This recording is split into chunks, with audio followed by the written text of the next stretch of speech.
सरस्वती ज्ञान कोश में आप सबका हार्दिक स्वागत है। बच्चों, आज हम संस्कृत पढ़ेंगे और संस्कृत में भी क्या पढ़ेंगे, कविता कामिनी के विलास महाकवि कालिदास द्वारा विरचितम रघुवंश महाकाव्यम। रघुवंश महाकाव्यम क्या है, इसके बारे में आपको मैं थोड़ी सी जानकारी देती हूँ, क्योंकि जानकारी से क्या होगा, थोड़ा सा आपको पहले उसकी नॉलेज होगी तो आपको जब वो हम पढ़ेंगे तो पढ़ने में ज़्यादा आनंद आएगा और समझ में भी अच्छे से आएगा। तो महाकवि कालिदास जी, जैसा कि मैं आपका जीवन परिचय आपको पहले भी दे चुकी हूँ, पहले वीडियो भेज चुकी हूँ, तो वो आपने देखी होगी, आपको पता चला होगा कि महाकवि कालिदास संस्कृत के इतने महाकवि हैं कि अगर उनकी रचना किसी भी कोर्स में संस्कृत में, मतलब किसी भी क्लास में अगर वो इस्तेमाल ना की जाए तो उसका सिलेबस वो अधूरा लगता है, पाठ्यक्रम अधूरा लगता है। तो बड़े ही सुंदर उनका वर्णन होता है, एक एक चीज़ का उनका एक अलग ही महत्व है। कहाँ उनका प्रकृति चित्रण, कैसा उनका अलंकारों का प्रयोग, रसों का प्रयोग बड़ा ही अद्भुत होता है।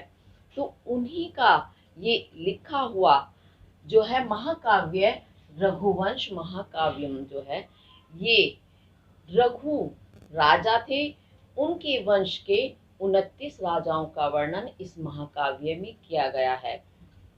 जैसा कि कालिदास जी ने बताया है कि रघुवंश सूर्य वंश है, यानी सूर्य का ही वो वंश है, और वैश्वत मनु के जो वंशज थे राजा दिलीप से शुरू हुआ है।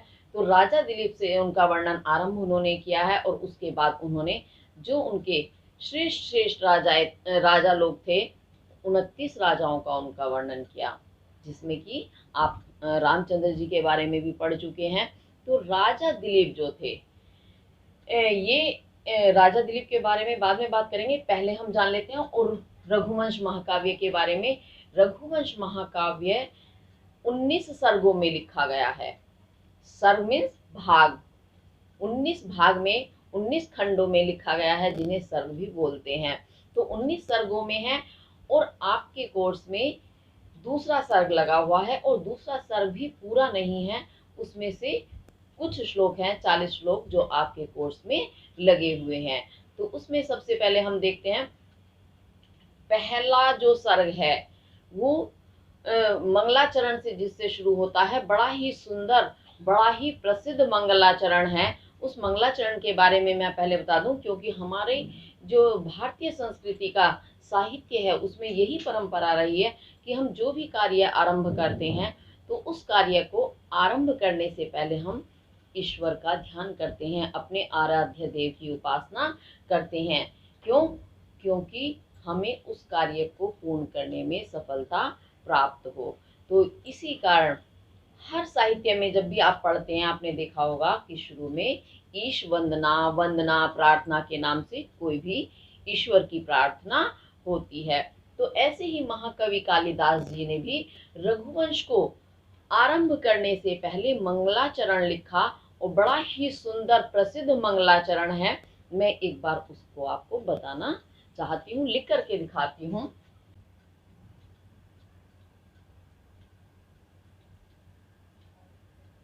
वागार्थ व्यू ये मात्रा है कि वागार्थ व्यू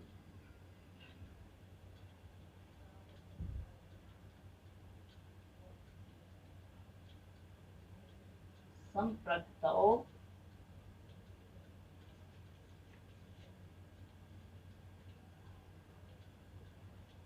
वागार्थ प्रतिपत्तये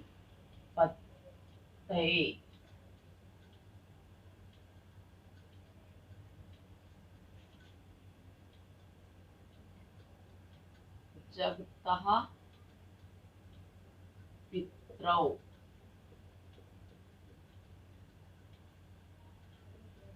वंदे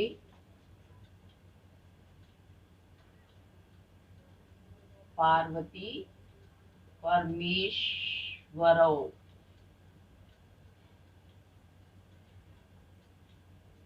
इस श्लोक में किसकी वंदना की गई है? पार्वती परमेश्वरों। पार्वती परमेश्वर की, यानी उसमें उन्होंने शिव भगवान शिव और माँ पार्वती को एकाकार रूप में स्वीकार किया है। तो उसमें उन्होंने एक रूप में ही उनको प्रदर्शित किया है। बड़ा ही सुंदर ये मंगलाचरण है। उसके बाद उन्होंने जो काव्य रचा है 19 सर्ग, जैसा कि मैं बता चुकी हूँ, और आपके कोर्स में है द्वितीय सर्ग यानी दूसरा सर्ग। और ये मंगलाचरण प्रथम सर्ग में है, लेकिन वो बताना इसलिए जरूरी है, कई बार आप लोगों के कोर्स में फिर एग्जाम में क्वेश्चन आ जाता है उससे संबंधित, तो बच्चों को पता नहीं चलता कि ये कहाँ से आया, क्या चीज है, इसलिए उसको बताना अनिवार्य था। तो आपका पढ़ेंगे अब हम द्वितीय सर्ग, ठीक है। और द्वितीय सर्ग ये में है क्या खास बात, वो चीज मुझे आपको बतानी है। दूसरा सर्ग जो है, जो ये वैवस्वत मनु के वंश में जो राजा दिलीप पैदा हुए, उन राजा के कोई संतान पैदा नहीं हुई। तो राजा उसी विषय में अपने ये जो कुल गुरु हैं आचार्य वशिष्ठ, महर्षि वशिष्ठ, उनसे वार्ता करते हैं।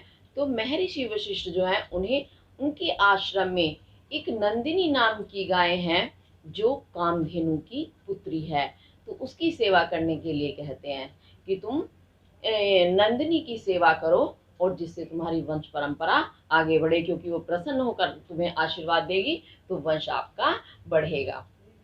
राजा दिलीप अपनी पत्नी सुदक्षिणा के साथ आश्रम में पहुंच जाते हैं और वहां वो 21 दिन तक नंदिनी की सेवा करते हैं और दोनों पति पत्नी दिन रात उनकी सेवा में लगे रहते हैं। नंदिनी गाय जो है 22वें दिन राजा दिलीप की परीक्षा लेती है कि ये मेरी सेवा कर रहे हैं, ये सेवा कुछ कठिनाइयों को भी सहन सकती है या नहीं।